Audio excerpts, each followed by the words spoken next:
Today we're going to talk about what a whiteboard session is, and when I was reflecting on the people that I've worked with before, and the two primary reasons on why people fail to go ahead and actually solve problems or even start problems is going to be these two things that we're going to address here.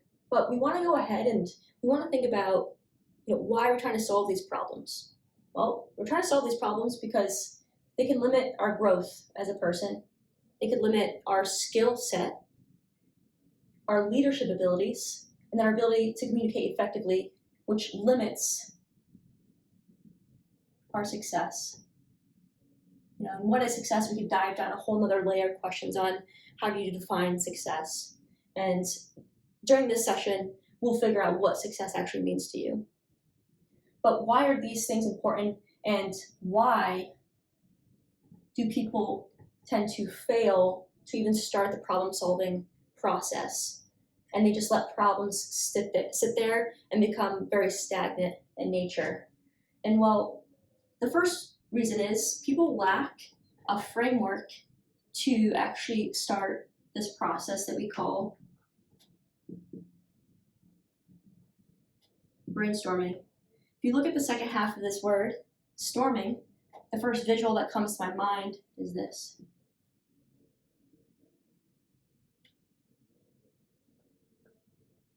Tornado. And what I'm thinking about is when a tornado comes, what it does is it picks up all these things, right? And all these things are in the form of debris. And there's different types of debris that can be floating around.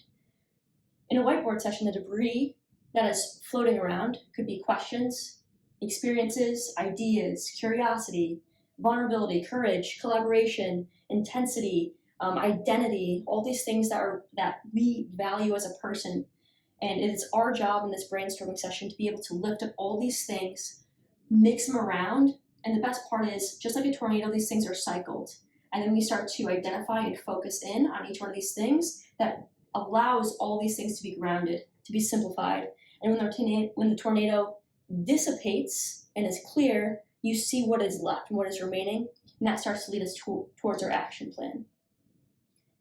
The second reason that people fail to go ahead and start the problem-solving process is because they just lack a board of red teamers.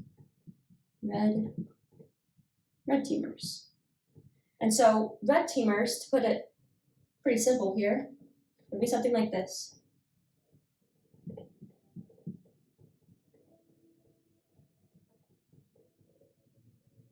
Hey, Nance, I went ahead, I built this program, I wrote this article, I designed this system, I'm thinking about this, or I created this video.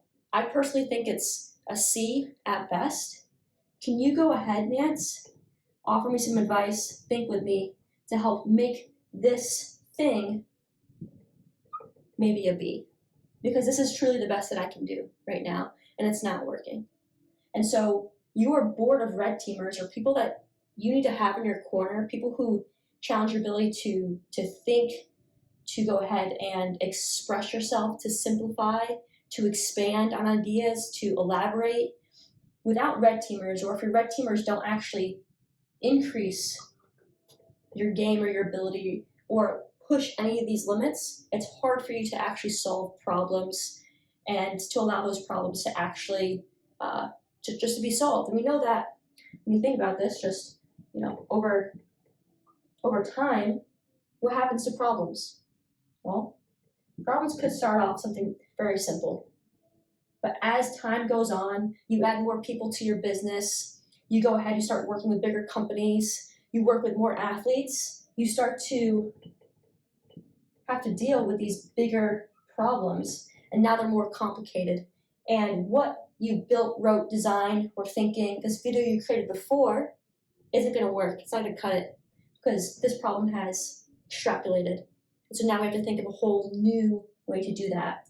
And it's really hard for people to be able to do that if they don't have a framework to actually storm, nor if they have a peer or a board of red teamers willing to invest time in them, to listen to them and to give them attention on how to do that.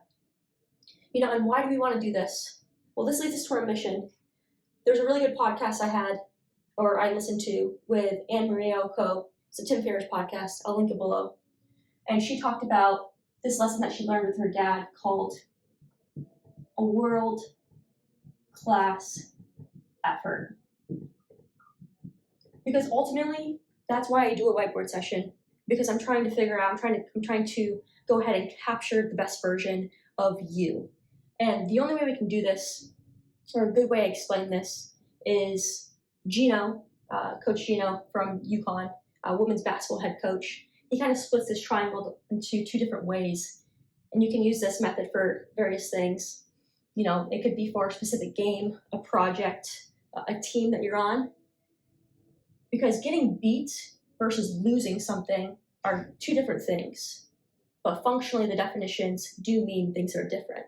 If you lost a game or lost a project, it's because you went ahead and you dropped, right? You fell to the level of your competitors. Okay? And you failed to go ahead and rise to your potential.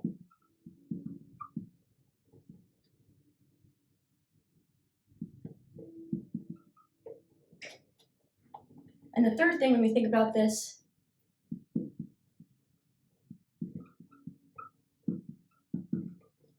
your team feels this. If you don't think that teams and the people around you can feel negative energy, or they feel when you're complacent, you're wrong. People can feel this. And so they understand when you are losing individually as a person, they understand when the company is losing, or the team, or the organization, the company, family, whatever it is that you want to call it, they feel this. When you drop your skill level, your leadership capabilities to meet the level of your competitors, and you're not actually putting an extra effort to raise your potential. It's not okay to lose. But now if someone beats you, right? Gina talks about that differently. Okay? If someone beat you and you gave a world-class effort, it's because you truly did everything in your power to take this paper, this idea, this thought, and using all your resources, you truly did the best that you could. You put in a world-class effort. Okay? What you also did was you controlled the controllables. Okay? You control the controllables. And last thing here. Okay. Your team can also feel positive energy. Okay? Just like they can feel this, they can also feel this.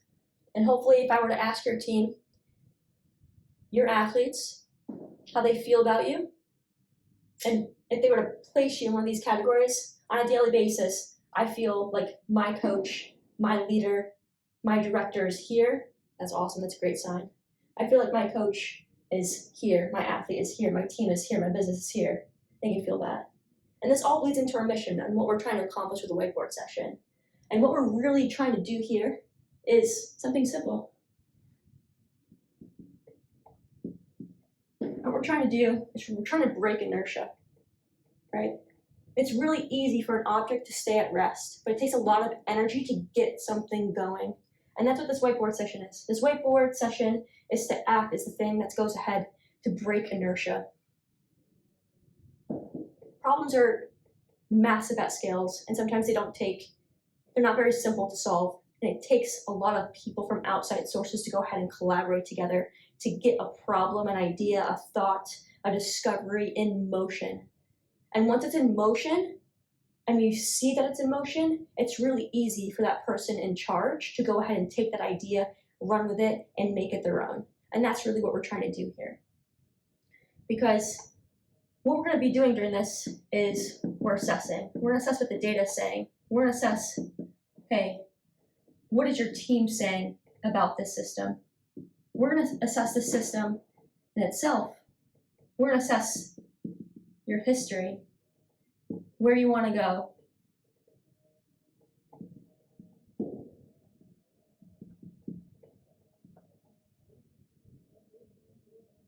And what we're going to do here is we're going to go ahead, take all these data points, okay, and we're going to funnel them. Just like this, we're going to funnel them. And at the end of the day, once we have all this information, I'm going to ask you, okay, what is your gut saying? What is your intuition saying? Can we make an informed decision, action plan, knowing everything, 360 degrees? And now we need to refer to your gut, your intuition, because that's going to tell us a lot about the direction that we need to head into. And some of these things, when we think about it, I think where I want to go with this next is we're doing all this why? Asking all these questions, gathering all this insight because we need to figure out, where you are. You're here. But you actually want to be over here. And this is our goal. And we need to figure out the path on how we're going to get here. And by the end of the session, it might be an action plan that takes one day.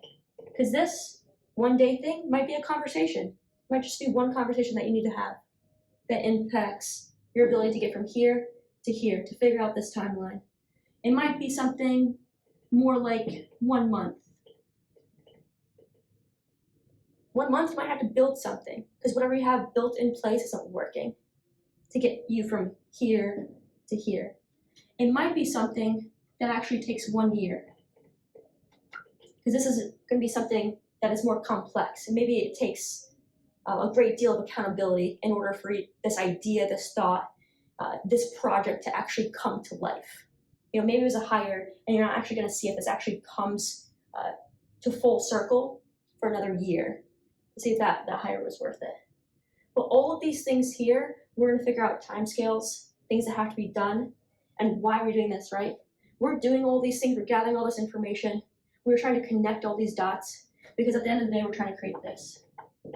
We're trying to create clarity that's going to feed into our mission. A whiteboard session is the best because now I can step away, I can take a picture of this, and this is my individual fingerprint. This is my idea, this is my thought, and this is how I think about solving a problem. And what I want to do is I want to help you discover your own fingerprint. Your own fingerprint that'll solve your own personal solution because copying someone else's idea and thought process isn't going to work for your small business or your individual problem because things are too complex. So how can we take these other different frameworks, principles, what's in your head, and be able to capitalize that? I want to help go ahead and figure out and be able to capitalize the best version of you. I want to see what your world-class effort is.